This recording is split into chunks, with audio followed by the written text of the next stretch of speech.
ಭಗವಂತರ ಮುಂದೆ ಒಂದು 5 ನಿಮಿಷ ಕೂತ 10 ನಿಮಿಷ ಕೂತ ಪ್ರತಿನಿತ್ಯ ನೀವು ಚಿಂತನೆ ಮಾಡ್ರಿ.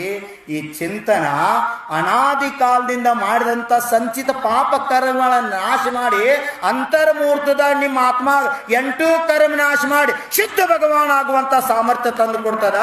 ಆ ಶಕ್ತಿ ಆತ್ಮಾವಲೋಕನ ಆತ್ಮ ಚಿಂತನದೊಳಗದ.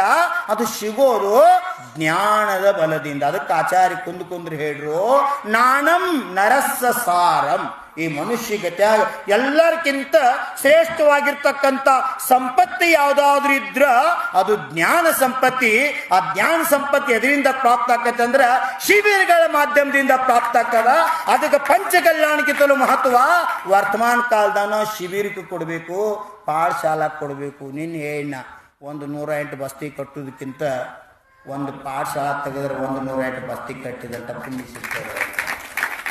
ಪಂಚ ಕಲ್ಯಾಣ ಮಾಡಿ ಕಲ್ಲಿಗೆ ಮೂರ್ತಿ ಸಂಸ್ಕಾರ ಹಾಕಿ ನಾವು ಭಗವಂತ ಪೂಜೆ ಮಾಡ್ತೀವಿ.